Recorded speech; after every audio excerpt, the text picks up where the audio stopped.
ಶಿಡ್ಲಘಟ್ಟದ ಪೌರಾಯುಕ್ತಿಗೆ ಅನ್ನಬಾರದ ಮಾತುಗಳನ್ನ ಆಡಿದಂತಹ ಕೈ ಮುಖಂಡ ರಾಜೀವ್ ಗೌಡ ಕೊನೆಗೂ ಕ್ಷಮೆಯಾಚನೆ ಮಾಡಿದ್ದಾರೆ.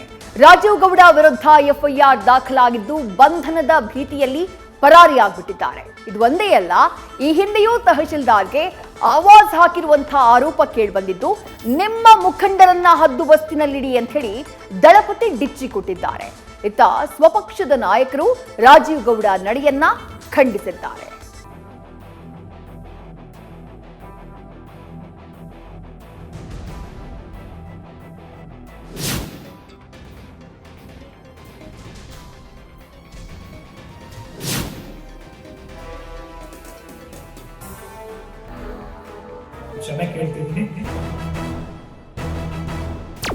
ಇದೇನಾ ಸಂಸ್ಕೃತಿ, ಇದೇನಾ ಸಭ್ಯತೆ?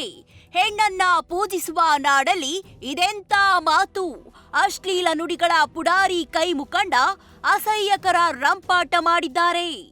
ಪೌರಾಯುಕ್ತೆ ಅಮೃತ ಗೌಡ ಕಣ್ಣೀರಾಕಿದ್ದು, ಇತ್ತ ಸ್ವಪಕ್ಷೀಯರಿಂದಲೇ ಖಂಡನೆ ವ್ಯಕ್ತವಾದ ಬೆನ್ನಲ್ಲೇ ಕ್ಷಮೆಯಾಚಿಸಿದ್ದಾರೆ. ನಾಲಿಗೆ ಹರಿಬಿಟ್ಟ ತಪ್ಪಿಗೆ ಸಂಕಷ್ಟ ಎದುರಾಗಿದೆ.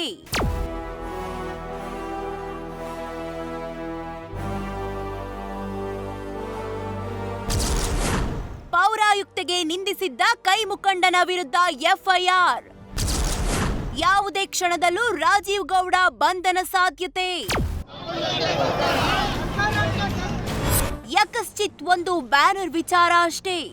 ಇಷ್ಟೆಲ್ಲ ರಾತಾಂತ ಮಾಡಿದ ಶಿಡ್ಲಘಟ್ಟ ಕಾಂಗ್ರೆಸ್ ಮುಖಂಡ ರಾಜೀವ್ ಗೌಡ ವಿರುದ್ಧ ಶಿಡ್ಲಘಟ್ಟ ನಗರ ಠಾಣೆಯಲ್ಲಿ ಎಫ್ಐಆರ್ ದಾಖಲಾಗಿದೆ.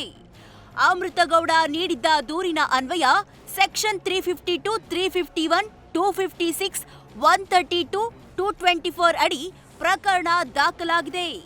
ಕೆಲಸಕ್ಕೆ ಅಡ್ಡಿ, ಬೆದರಿಕೆ, ಅವಾಚ್ಯ ಶಬ್ದಗಳಿಂದ ನಿಂದನೆ, ದುಷ್ಪ್ರೇರಣೆ ಅಡಿ ಎಫ್ಐಆರ್ ದಾಖಲಾಗಿದ್ದು, ಯಾವುದೇ ಕ್ಷಣದಲ್ಲೂ ರಾಜೀವ್ ಗೌಡನ ಬಂಧನ ಆಗುವ ಸಾಧ್ಯತೆ ಇದೆ. ಅರೆಸ್ಟ್ ಆಗುವ ಭಯದಲ್ಲಿ Rajeev Gowda phone switch off ಮಾಡಿ ಗಾಯಬಾಗಿದ್ದಾರೆ.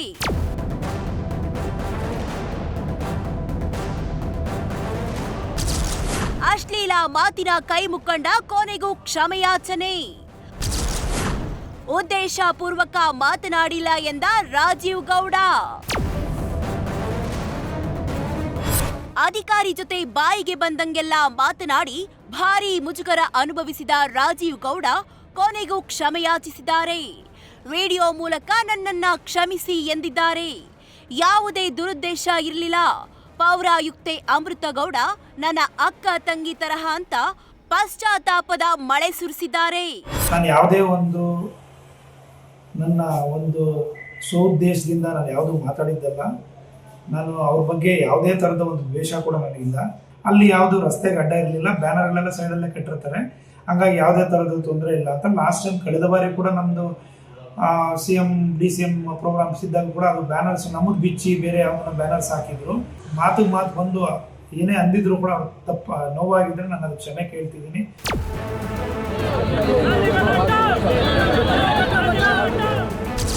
ಕೈ ಮುಖಂಡ ರಾಜೀವ್ ಗೌಡ ದರ್ಪ ಇದೇ ಮೊದಲಲ್ಲ.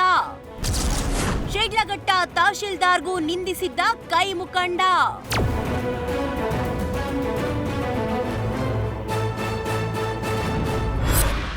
ಇನ್ನು ಕೈ ಮುಖಂಡ ರಾಜೀವ್ ಗೌಡನ ದರ್ಪ ದೌರ್ಜನ್ಯ ಇದು ಫಸ್ಟ್ ಟೈಮ್ ಅಲ್ಲ.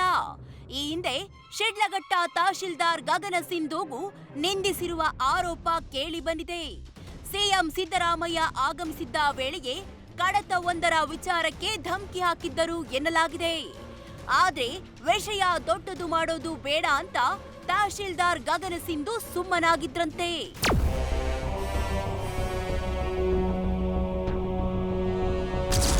ರಾಜೀವ್ ಗೌಡ ಬಂಧಿಸದಕ್ಕೆ ಕುಮಾರಸ್ವಾಮಿ ಬೇಸರ.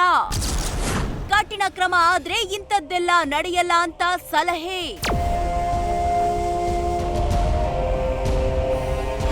ಇತ ಕೈ ಮುಖಂಡ ರಾಜೀವ್ ಗೌಡ ಬಂಧನ ಮಾಡದಿದ್ದಕ್ಕೆ ಸೆಂಟ್ರಲ್ ಮಿನಿಸ್ಟರ್ HD ಕುಮಾರಸ್ವಾಮಿ ಬೇಸರ ಹೊರಹಾಕಿದ್ದಾರೆ. ಯಾರೇ ತಪ್ಪು ಮಾಡಲಿ, ಸರ್ಕಾರ ಕಠಿಣ ಕ್ರಮ ಕೈಗೊಂಡ್ರೆ ಮುಂದೆ ಇದೆಲ್ಲ ನಡೆಯಲ್ಲ. ಸರ್ಕಾರ ಕ್ರಮ ಕೈಗೊಳ್ಳಬೇಕು ಅಂತ ಆಗ್ರಹಿಸಿದ್ದಾರೆ. ಈಗ ಯಾರೇ ತಪ್ಪು ಮಾಡಲಿ, ನಾನು ನೆನ್ನೆನೂ ಸಹ ಹೇಳಿದ್ದೀನಿ, ಇಂಥ ಪ್ರಕರಣದಲ್ಲಿ ಒಂದು 2-3 ಇಶ್ಯೂಗಳಲ್ಲಿ ಯಾವುದೇ ಪಕ್ಷದವರಿರಲಿ ಒಂದು ಕಠಿಣವಾದಂಥ ತೀರ್ಮಾನವನ್ನು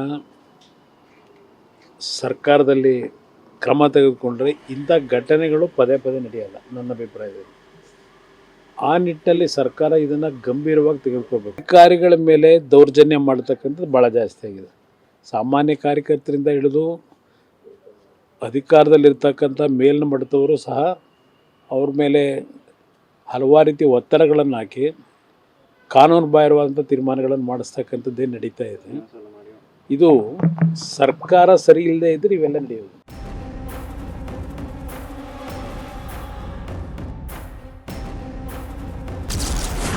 ಕೊಳಕು ಮಾತಿನ ರಾಜೀವ್ ಗೌಡ ಸೌಮ್ಯ ಸ್ವಭಾವದವರಂತೆ. ರಾಜೀವ್ಗೆ ಸೌಮ್ಯ ಅಂತ ಸರ್ಟಿಫಿಕೇಟ್ ಕೊಟ್ಟ ಮುನಿಯಪ್ಪ.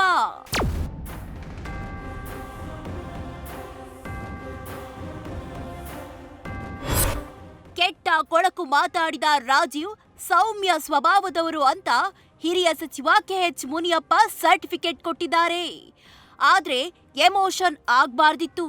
ರಾಜಕೀಯ ಮುಖಂಡ ಶಾಂತಿಯಿಂದ ಇರಬೇಕು, ಆತನಿಗೆ ಬುದ್ಧಿ ಹೇಳ್ತೀನಿ ಅಂತ ಪ್ಯಾಚಪ್ ಮಾಡಿದ್ದಾರೆ. ಮತ್ತೊಂದೆಡೆ ಸಚಿವ ಪ್ರಿಯಾಂಕ್ ಖರ್ಗೆ ಕೂಡ ರಾಜೀವ್ ಗೌಡ ಮಾಡಿದ್ದು ತಪ್ಪು ಎಂದಿದ್ದಾರೆ. ರಾಜೀವ್ ಗೌಡರು ಸೌಮ್ಯ ಸ್ವಭಾವದವರು ನನ್ನ ಜೊತೆಯಲ್ಲಿ ಸುಮಾರು 10 ವರ್ಷ ಹತ್ತತ್ರ ಇದ್ದಾರೆ. ಇಂಥ ಎಮೋಷನ್ ಆಗಬಾರ್ದಾಗಿ ಒಬ್ಬ ರಾಜಕೀಯ ವ್ಯಕ್ತಿ ಶಾಂತಿಯಿಂದ ಇರಬೇಕು. ರಾಜೀವ್ ಗೌಡ ಇರ್ಬೋದು, ಯಾರೇ ಇರ್ಬೋದು, nobody is above the law. ಅವರು ಮಾತನಾಡಿರೋದು ಸರಿಯಲ್ಲ, ಅದನ್ನ ಸಮರ್ಥನೆ ಮಾಡ್ಕೊಳ್ಳೋದು ಕೂಡ ತಪ್ಪಾಗುತ್ತೆ. ಯಾರಿಗೂ ಕೂಡ ಕಾನೂನಿನಲ್ಲಿರ್ಬೋದು, ಸಂವಿಧಾನದಲ್ಲಿರ್ಬೋದು, ಬೇರೆಯವರನ್ನ ನಿಂದಿಸೋದಾಗ್ಲಿ, ಅವಾಚ್ಯ ಶಬ್ದದಲ್ಲಿ ಮಾತಾಡೋದಾಗ್ಲಿ ಅವ್ರಿಗೆ ಯಾರಿಗೂ ಹಕ್ಕಿಲ್ಲ. ಒಟ್ಟಾರೆ ಕೆಟ್ಟ ಮೇಲೆ ಬುದ್ಧಿ ಬಂತು ಎನ್ನುವಂತೆ ಕೊಳಕು ಮಾತುಗಾರ ರಾಜೀವ್ ಗೌಡಗೆ ಬುದ್ಧಿ ಬಂದಂಗಿದೆ. ಒಂದ್ ಕಡೆ ಬಂಧನ ಭೀತಿ ಇದ್ದು, ಮತ್ತೊಂದೆಡೆ ಕೆಪಿಸಿಸಿ ಅಧ್ಯಕ್ಷರು ಕ್ರಮ ಕೈಗೊಳ್ತೀನಿ ಎಂದಿದ್ದಾರೆ. ಇನ್ಮುಂದಾದ್ರೂ ರಾಜಕೀಯ ಮುಖಂಡರು ತಮ್ಮ ನಾಲಿಗೆಯನ್ನ ಹದ್ದು ಬಸ್ತಿನಲ್ಲಿಡಬೇಕು. Suresh, news first, Chikkaballapur. News first ನಿರ್ಭೀತಿಯಿಂದ ನಿಮ್ಮ ಪರವಾಗಿ.